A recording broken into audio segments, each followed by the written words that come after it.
Bonjour à tous, merci de votre fidélité. Vous êtes branchés dans cette célèbre émission à l'Université du Message, une émission qui consiste à faire tourner une série des émissions basées sur ce qui est supposé comme les contradictions trouvées dans les messages des prophètes de Dieu William Marion Branham. Nous sommes au 4e numéro et on le fait avec celui que vous surnommez les Google du message, les lions, les missionnaires africains, Pasteur Ben Mutombo, à qui j'ai dit directement bonjour révérend. Bonjour cher monsieur, cher journaliste Jean-Claude Timbombo. Voilà, félicitations d'abord pour la prestation de l'émission de la fois dernière. Merci, merci beaucoup, c'est un encouragement pour nous. Voilà, beaucoup d'observations pour les serviteurs de Dieu à travers le monde. Je m'en vais aujourd'hui faire ce que je n'ai pas l'habitude de faire, saluer tous les bien-aimés, surtout les prédicateurs qui se trouvent actuellement à Dubaï, qui ont leurs églises à Dubaï. Je parle des pasteurs Bethel, pasteur Hervé Perrette, pasteur Neville, pasteur Aiglon, qui nous suivent à partir de Dubaï. Et nous disons aussi merci à ces restaurants dont j'étais le nom, qui a eu le plaisir de faire passer notre émission passée avec les pasteurs Ben par connexion, à partir d'une connexion d'un poste téléviseur de son restaurant. Merci d'abord pour ces signes d'encouragement. Et pasteur Ben, saviez-vous, parce que j'ai dit déjà, vous êtes défenseur de William Branham, est-ce que vous vous rendez compte de la responsabilité que vous aviez dans ces messages?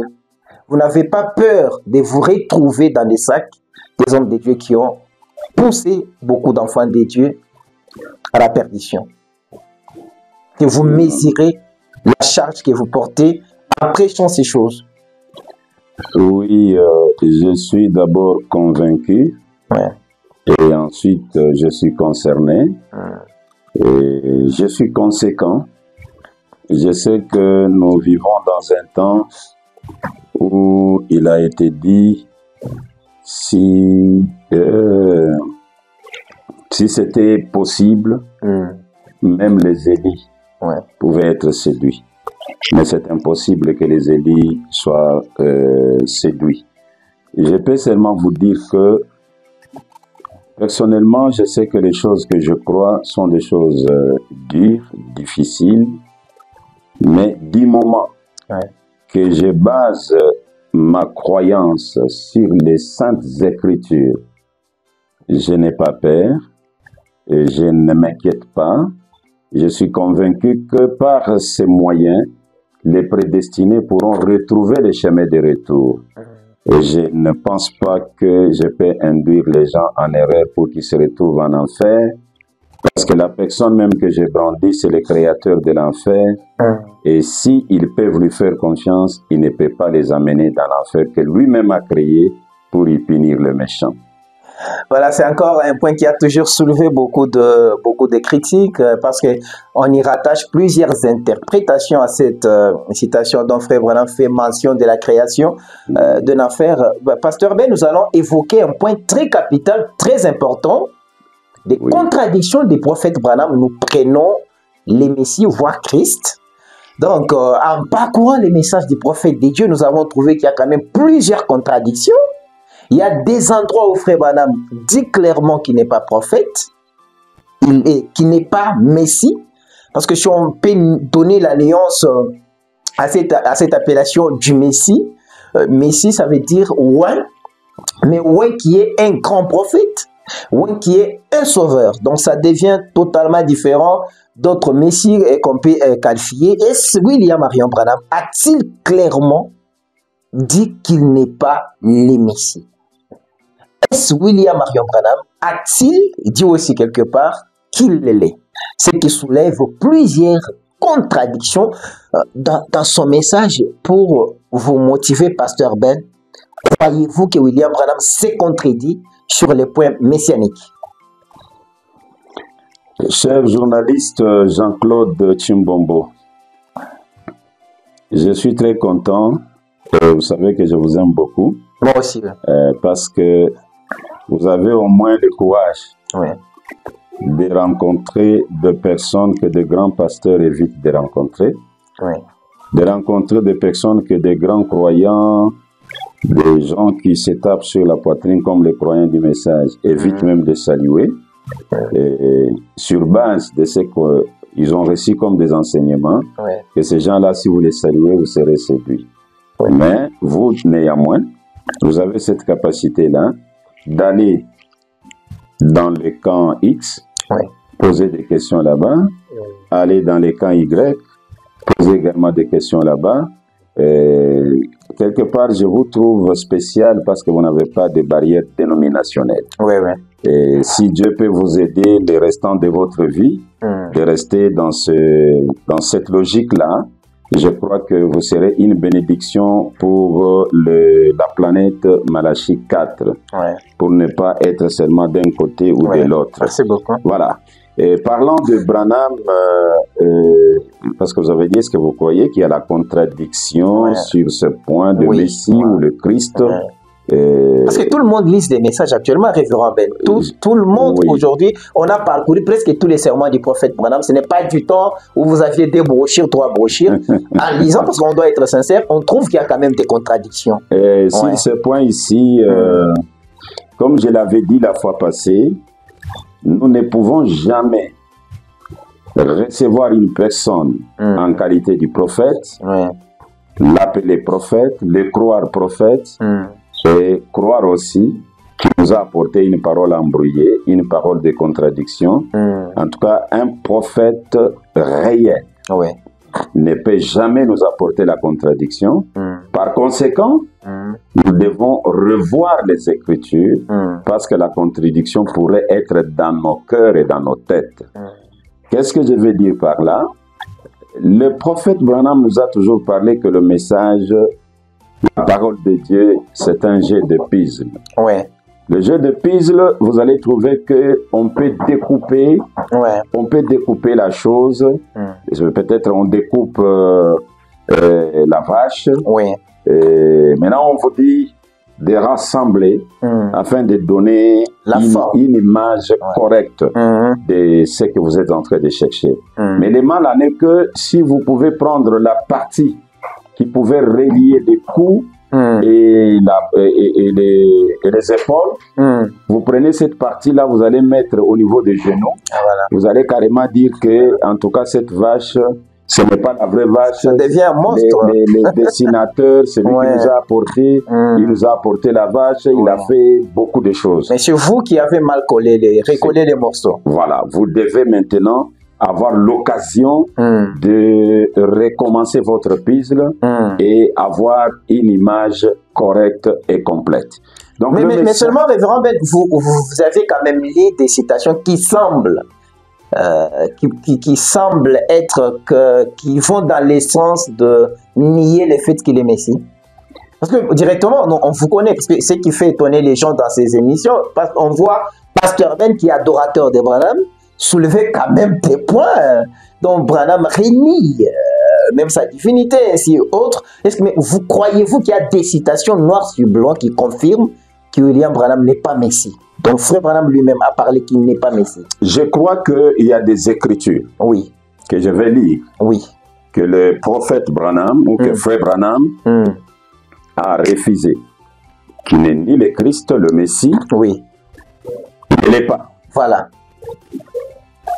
Je vais lire encore les Écritures qui prouvent que Frère Branham est le Messie. Vous n'en aurez pas référent. Je vais les lire aujourd'hui devant vous. Et maintenant, cela va nous donner ce qui semble être contradiction dans le message. C'est-à-dire, il y a une équipe, un groupe de gens qui vont s'accrocher à lui-même a dit que je ne suis pas le Christ, je ne suis pas le Messie. Ils vont commencer une église, Branham n'est pas le Messie. Un autre groupe va s'accrocher à Branham lui-même a démontré qu'il est le Messie. Des écoles de pensée. Et alors, une autre église commence. Ici, chez nous, Branham est le Messie. Ici, chez nous, Branham est le Christ. Et c'est ce que vous faites, révérend Ben. Des écoles de pensée, vous n'arrivez pas à trouver la même conclusion. Ne vous en faites pas, je suis là pour ça. Je voulais d'abord amener mes collègues serviteurs de Dieu. Voilà. Ça, c'est un point très capital. À comprendre que la vision qu'ils présentent dans leurs églises n'est pas une vision absolue. Parce que dans le même message, il y a une vision qui semble contredire cela. Pourquoi ils ignorent la vision qui semble contredire leur vision pour brandir que la vision qui soutient leur pensée? Est-ce qu'il n'y a-t-il pas moyen qu'ils puissent prendre le deux et chercher l'écriture pour la réconciliation? Et s'ils peuvent prendre le deux, s'ils peuvent reconnaître le deux, ils ne feront pas la guerre à celui qui s'est basé sur une écriture qui existe. Mais ils feront par tous les moyens pour dire, pasteur, viens.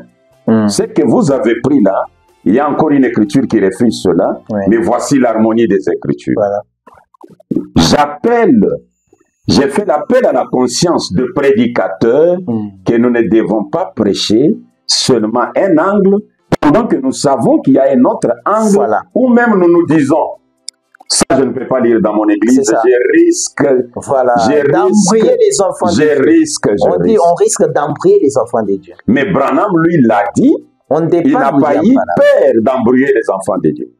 Mais vous, tellement grand, sage, intelligent, vous comprenez que ce que Branham a dit là, embrouiller les enfants de Dieu, et vous pouvez catalyser cela, vous pouvez essayer un peu de mettre de l'eau dans le vin pour que les enfants de Dieu ne soient pas embrouillés.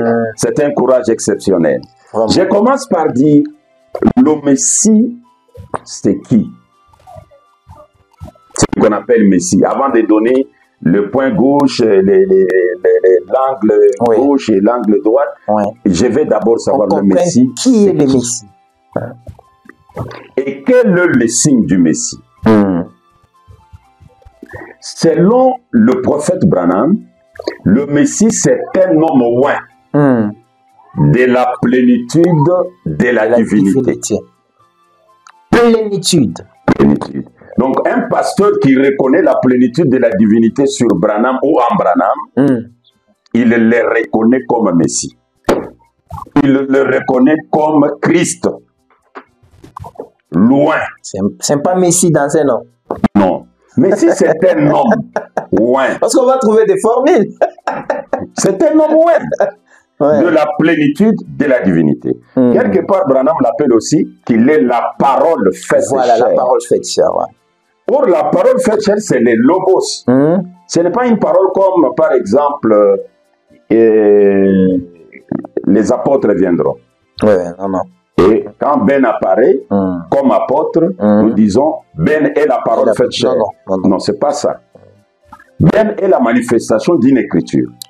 Mais la parole faite chair, la parole là, c'est le logos. Et ce logos, des fois on l'appelle la colonne de feu. L'onction. Et quand ça devient un homme, on parle de la parole faite chair, c'est le Messie. Et ce Messie-là, cette parole faite chair, à la naissance, il y a les 3 étoiles qui se croisent. Comme lors de la naissance de Jésus. Il est né, les 3 étoiles se sont croisées. Et Branham dit, ces 3 étoiles sont les 3 races depuis Noé. Cam, Sem, Japheth. Dieu les appelle pour commémorer, pour adorer, pour se réjouir de la venue du Messie. C'est ainsi que les mages sont venus de l'Orient, disant, où est le roi des Juifs qui vient de naître? Nous avons vu son étoile en Orient et nous sommes venus pour l'adorer. L'adoration est liée aussi à la Messie, au Messie. Automatiquement. Je vais même le lire ici que quand vous voyez le Messie, quand vous voyez le Christ, la première chose à faire, c'est de tomber et l'adorer. Et comme c'est la plénitude de la divinité, il n'y en a plus d'autres ailleurs. C'est plein. Effectivement, vous êtes un meilleur journaliste. Mais c'est les frères, c'est frère Branham qui l'a dit. Vous comprenez? Et ce Messie-là a un signe. À part les 3 étoiles qui se croisent, à part la colonne de feu qui est sur sa tête comme l'onction, il y a aussi les signes de discernement, de pensée. Je peux lire 2 écritures seulement, et puis je présente la façon de voir des X, oui. Et puis je vais présenter la façon de voir des Y. Voilà, c'est très important. On essaie de le faire comme à l'écodime pour permettre aux gens de saisir parfaitement ces histoires. Oh là là là. Je lis d'abord l'écriture dans le message que le prophète Branham a intitulé Messieurs, nous voudrions voir Jésus. Je peux trouver ça ici. Messieurs, nous voudrions voir Jésus. J'ai oublié même de chercher. Je croyais qu'il n'y aura pas la chaleur, mais il y en a. Oui, oui. Ok. Messieurs, nous voudrions voir Jésus. Prêché le 4 mars 1964 à Dallas, Texas. Le paragraphe 22 et 23. Le prophète Branham fait cette déclaration. Or, quelque part dans les Écritures, nul doute qu'ils avaient entendu ou lu comment allait être le Messie. Donc, ils savaient que s'ils pouvaient, cet homme qui prétendait être le Messie, il aurait nécessairement les attributs que devait posséder le Messie. Des attributs, c'est lié aux attributs. Que devait posséder le Messie. Oui. Or, il y avait eu beaucoup de faux Messies qui s'étaient élevés. Nous savons qu'il y en avait même eu un qui s'appelait Jésus, qui s'était élevé juste avant le oint, le Messie. C'était le oint, ce qui veut dire le Christ. Un homme oint du Saint-Esprit, la plénitude de Dieu, c'était le Messie. La plénitude. Dieu dans un homme. L'homme et Dieu sont devenus un. Quand Dieu est entré dans un homme, on parle du Messie. Je suis en train de mettre mes collègues pasteurs devant un fait accompli. Je les mets devant quoi? Un grand défi. Beaucoup prêchent que Dieu est entré dans un homme aujourd'hui. Beaucoup affirment que Branham c'est Dieu sous la forme humaine. Beaucoup prêchent que Dieu s'est incarné en Branham. Et c'est Dieu lui-même incarné. Branham est Dieu lui-même incarné. Ce sont des prédications des prédicateurs.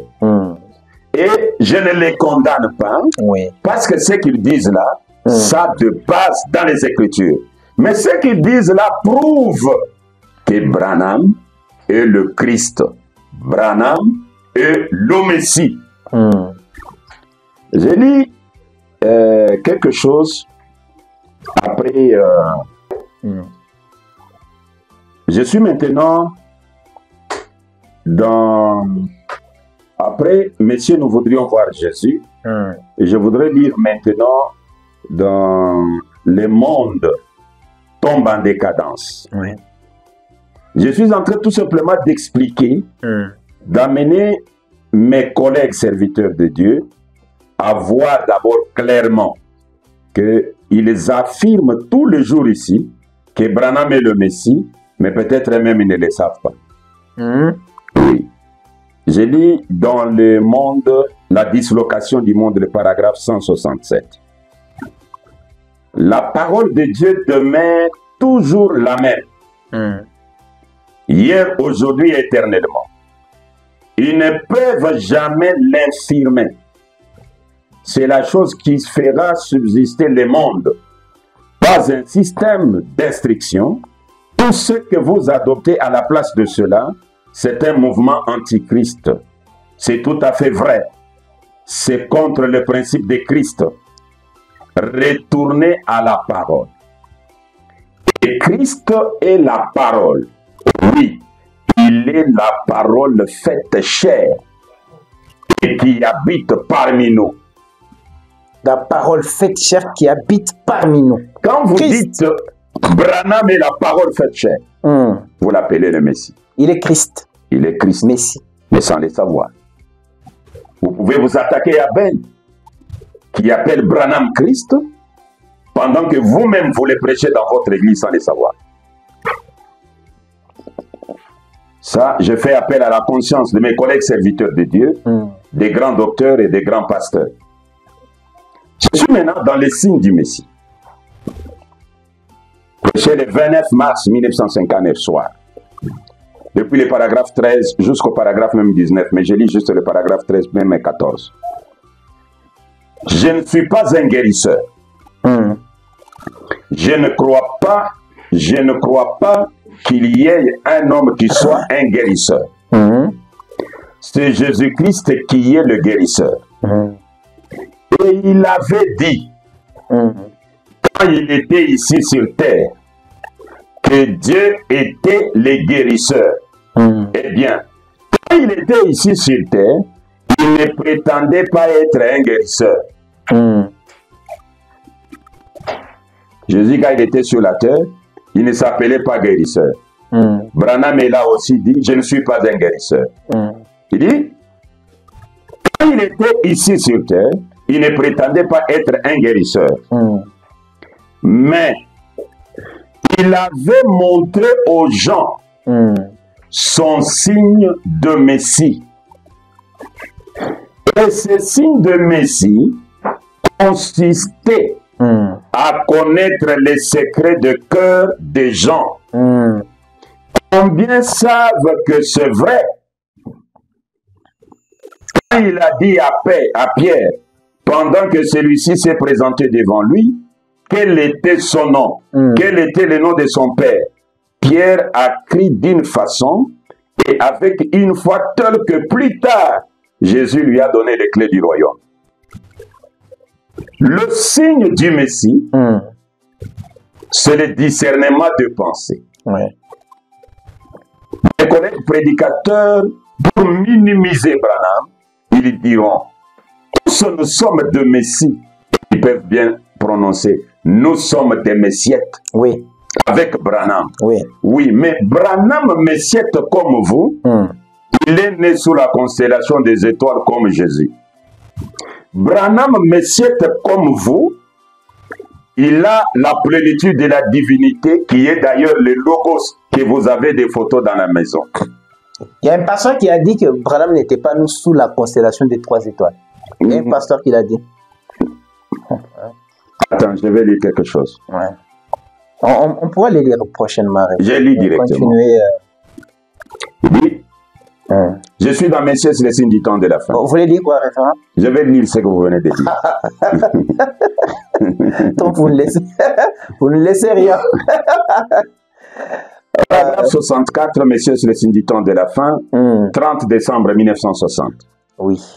Ainsi, vous pouvez voir et observer exactement ces mages juifs, là-bas à Babylone, qui étudiaient les étoiles, virent ces étoiles former une constellation, et à ce moment-là, ils surent que le Messie était sur la terre.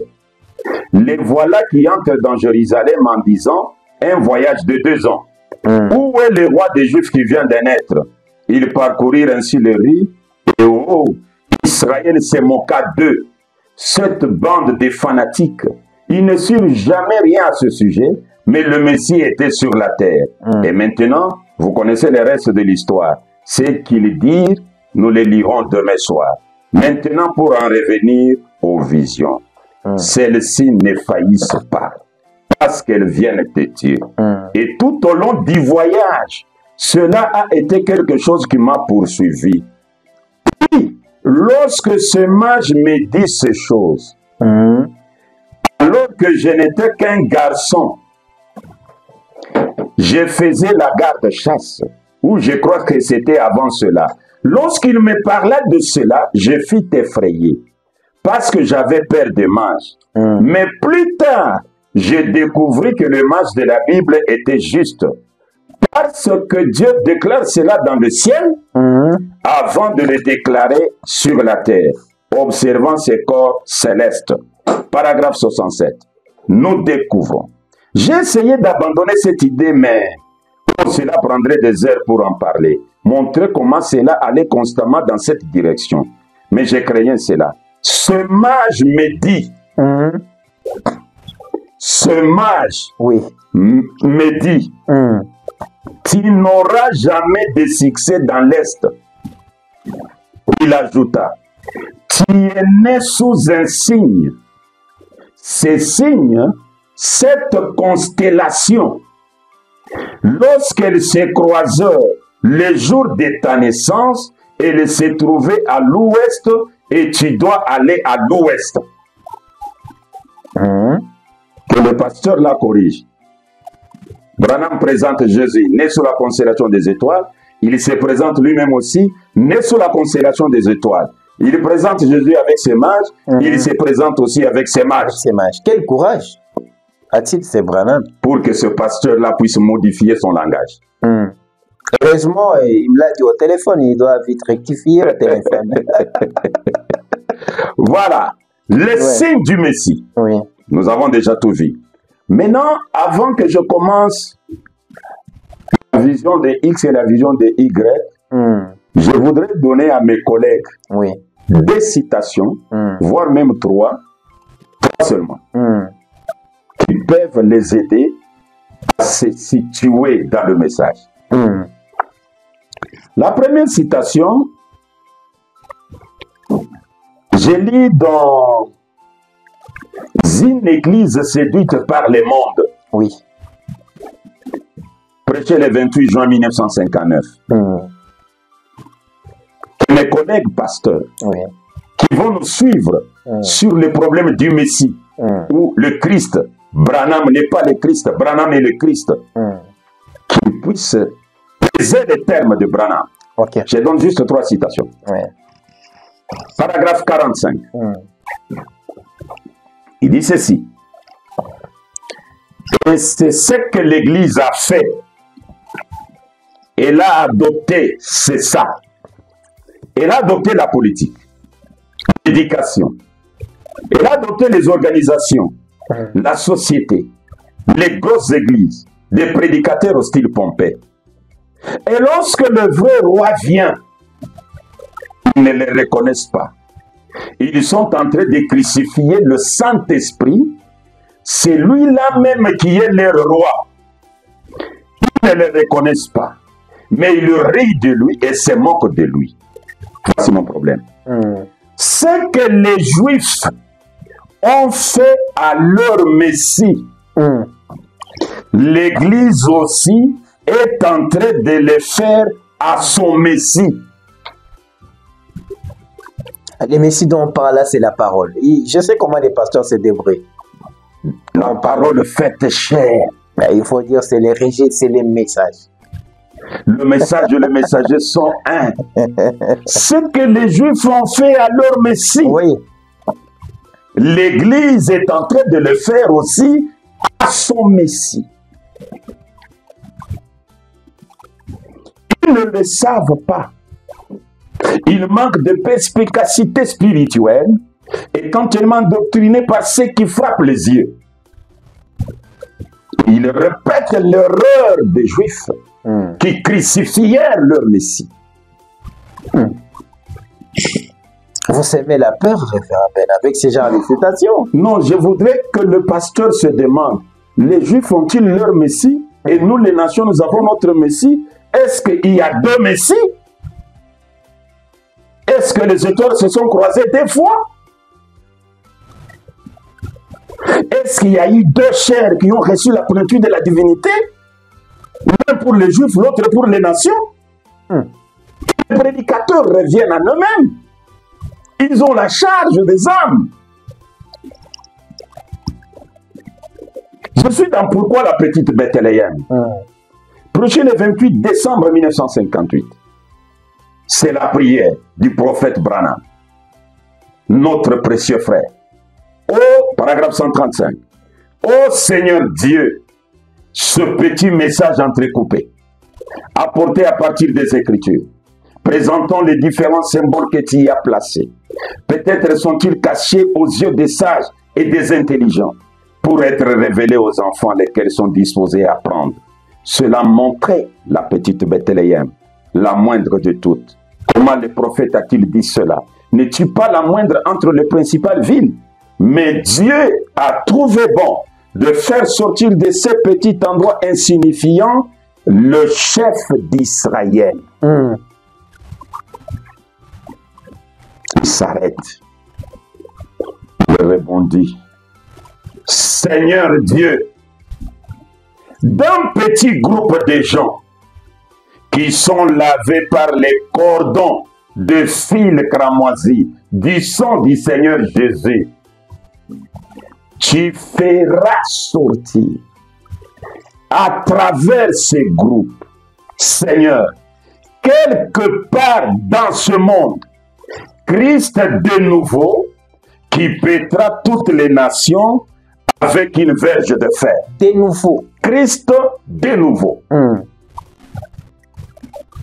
Qui a fait sortir de Bethléem, le chef d'Israël, Jésus, le Messie. Messie, c'est un chef. Oui, c'est le roi. Mais tu feras sortir à travers ce groupe, lavé par les cordons du fil cramoisi du sang du Seigneur Jésus. Quelque part dans ce monde, tu feras sortir Christ de nouveau.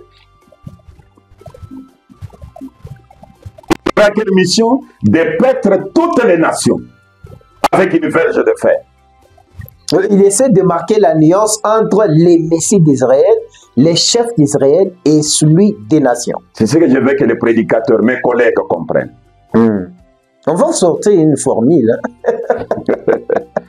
La troisième citation pour que j'aborde maintenant, ce qui semble être contradiction. Moi, je pensais que vous deviez vous attarder sur ça parce que c'est tellement merveilleux. Essayez de comprendre d'abord les messies et les Christ. Parce qu'il y a des choses, on les dit vaguement, jour de la chair, on les dit vaguement dans ces temps de la fin. Il y a un messie, vraiment m'a dit ce n'est les pensées. Madame telle, tu viens de telle, tu es telle, tu es comme ça, ton mari est ceci, tu es tel, ça.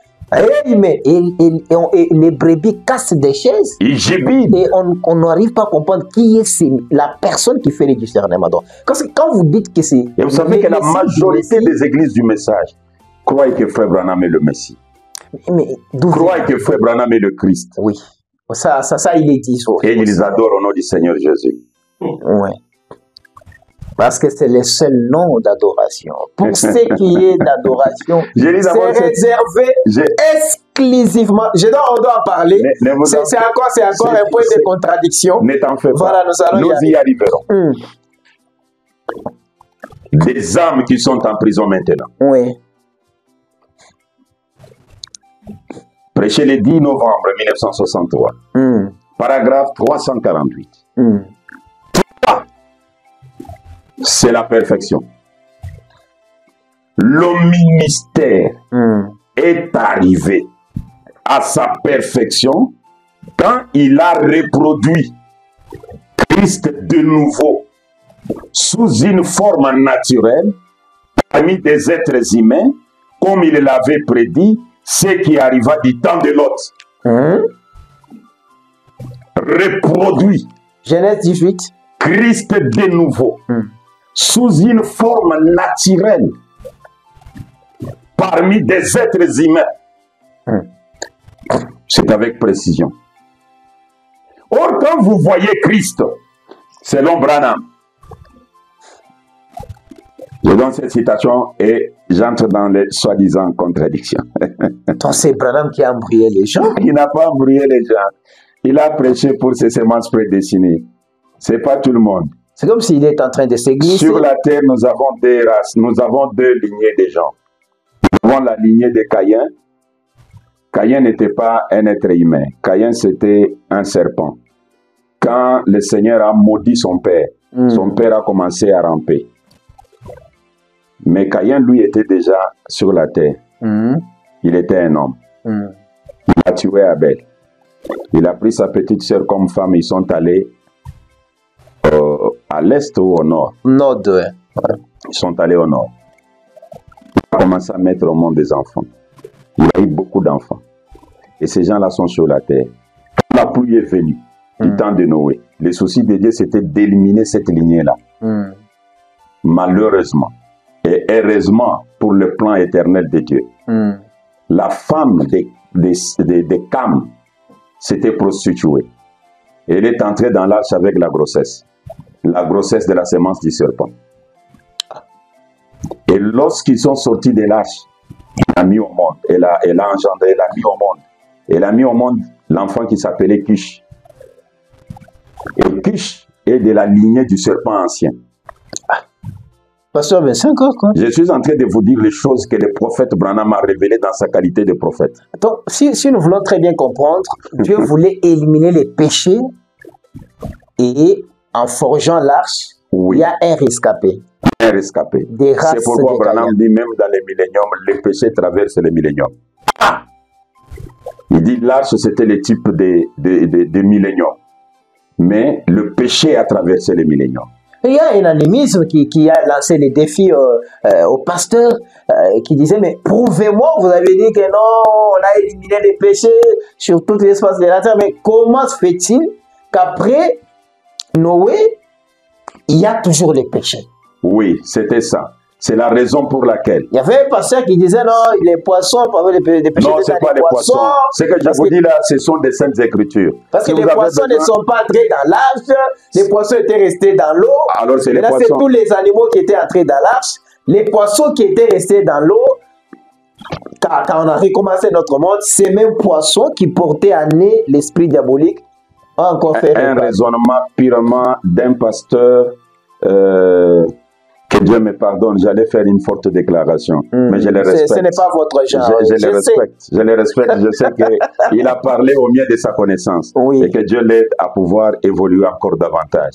C'était la femme de Cam qui est entrée dans l'arche avec la grossesse. Ça sont des écritures que je peux vous larguer. Alors quand il est entré avec la grossesse en sortant de l'arche. Il a mis au monde un enfant qu'on appelait Kish. C'est ça la lignée des Nimrod. Ça traversait l'âge. Mais qu'est-ce que Dieu a fait? Parce que l'eau, c'est la justification. Ils étaient déjà justifiés par l'eau de Noé. Par l'eau, Donc il est sorti de l'arche justifié. C'était difficile que Dieu puisse lui faire du mal.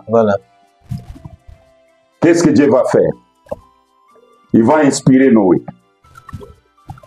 On va voir. Noé a dit un vin, je ne sais pas si c'était de combien de pourcents. Noé est devenu ivre. Il a enlevé les habits. Il est resté nu.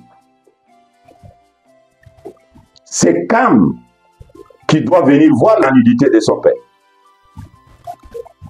Il appelle ses frères. Sem, Japheth, venez voir, papa est nu. Ils lui ont dit, nous on ne peut pas voir la nudité de notre père. La sémence. Ils sont venus par marche arrière avec les draps, ils ont couvert leur papa. Et quand il est sorti de l'ivresse, l'esprit est tombé sur lui. Un prophète reste à la parole de Dieu. Pas de péché dans la vie d'un prophète. Et il entre dans l'esprit, il maudit Kish. Alors que celui qui avait vu sa nudité, c'était Cam. Il maudit Kish. Kish est l'enfant de la femme de Cam. Ah bon? Dieu ramène la malédiction sur la semence du serpent. Jean-Claude, ces gens-là sont sur la terre. Et je vais vous surprendre. Branham dit, la majorité sont aux États-Unis d'Amérique. Ah bon? Oui. Ils sont sur la terre. Il y a un risque qu'ils soient pasteurs? C'est ainsi que Branham, en prêchant le message, il le prêche tout en sachant qu'il y a la profondeur dans le cœur de mes prédestinés. Ils vont saisir. Le prédestiné, même si c'est une prostituée, il va saisir la chose, comme la femme au puits. Les pharisiens n'ont pas compris que Jésus est le Messie, même s'il a discerné leurs propres pensées. Mais la femme au puits, qui était une pute, elle est allée en criant, « Venez voir un homme qui m'a dit tout ce que je fais. Ne serait-ce pas le Messie ?» Vous comprenez? La sémence. Alors, j'ai lu cette écriture, j'entre dans la chose. Il y a beaucoup de choses à dire au peuple de Dieu, mais nous allons donner ce que nous sommes en mesure de donner. Oui. Je suis dans l'homme le plus méchant que je connaisse. Un sermon prêché le 27 janvier 1962. Le grand prophète déclare ceci. Paragraphe 48. Je crois que cela devrait être le seul devoir de chaque homme et de chaque femme qui assiste à ce réunion. Peu importe ce que quelqu'un d'autre dit, vous avez été amené dans la présence de Christ. Peu importe que vous ayez du succès ou pas, peu importe que vous soyez grand ou pauvre, peu importe ce que vous êtes, à la première occasion, tombez à ses pieds et dites, Seigneur, sois miséricordieux envers moi. Wow. À la première occasion, que vous entrez dans la présence de Christ, tombez à genoux. Donc quand vous entrez dans la présence de Christ, on tombe à genoux sans se poser des questions. Non, il n'y a pas de questions à se poser. Regardez les marches. Nous risquons d'entrer dans... Je suis dans dons appropriés. Je vais me faire signe pour l'air, je ne vais pas... Oui. Mais malgré l'air, aujourd'hui... Parce que moi, je trouve que la partie de contradiction, ça viendra dans le deuxième numéro sur le site émission. On va les mettre sur un deuxième numéro parce que ça constitue toute une émission.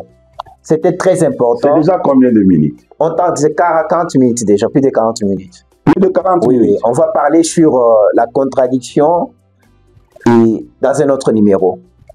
Bon, voilà. Moi, je vous ai toujours respecté. Hein. Ouais. Alors là, je lis dans dons appropriés les paragraphes d'abord 50 et puis je vais lire 94 ou 92. Écoutez un peu cette déclaration, ça va vraiment vous aider. Paragraphe 50. C'est là où les choses se compliquent un peu pour les autres, mais pour nous, ça devient encore davantage clair. Vous êtes dans votre champ. Dons appropriés. Oui. 22 décembre 63. Vous êtes né pour ça. À Jeffersonville, Indiana, USA. Acheté dans ce monde que pour ça. Oui. Critiqué, abandonné, excommunié, livré, insulté, mais avançant comme un robot. Touché dans l'âme, vous êtes toujours debout. Je suis debout. Dans la tempête, dans le vent, j'avance avec ma mission. Comme Ogi Mandala toujours dit, à chacun sa mission. Celui qui a été né pour me maudire doit me maudire. Mais celui qui est né pour m'aimer doit m'aimer. Et j'avance. Paragraphe 50. Maintenant, nous voyons qu'ils présentèrent ces hommes qui étaient des astronomes et observaient les étoiles.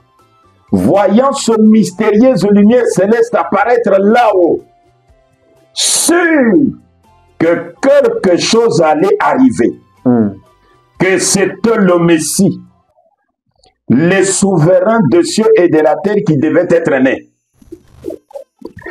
Ils vinrent afin d'apporter leur témoignage, sachant que la divinité serait enclose dans un être humain, qu'elle habiterait dans un être humain.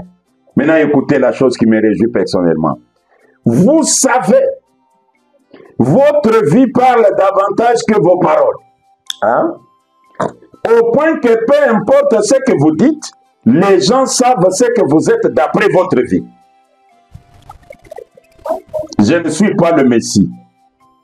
Derrière moi, il y a un homme qui est en train de contacter Dieu. Le nom de cet homme, c'est M. Cox. Et il dit à Sarah ce qu'elle pensait derrière lui. Les gens du ciel, mais non, je ne suis pas le Messie. Et Branham dit, vous savez, votre vie parle davantage que vos paroles. Au point que les bennes savent qui vous êtes d'après votre vie. Je ne suis pas cordonnier, mais on voit avec des crochets, les fils et les souliers à main. C'est grave. Je ne suis pas voleur. Mais on te trouve avec des boîtes de sardines sortant d'une alimentation d'autrui. Je ne suis pas voleur, ainsi dit le Seigneur, croyez-moi.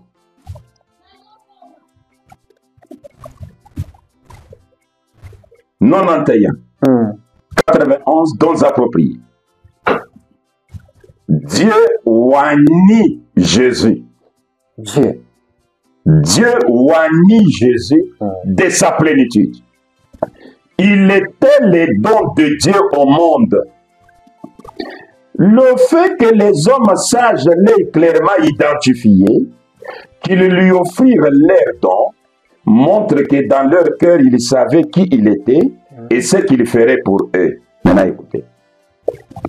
Il n'est donc pas étonnant que la première chose qu'ils firent fut de tomber à genoux et de l'adorer parfaitement selon leurs règles. Avant même de pouvoir les comprendre, ils tombèrent à genoux et l'adorèrent. Adorer d'abord la compréhension. Avant même de pouvoir les comprendre. Des questions après. Et c'est ce qui arrive à la race de Ben et les autres. Mais il y a une autre race des questions. Frère Branham, tu viens de discerner les pensées. Est-ce que tu es le Messie?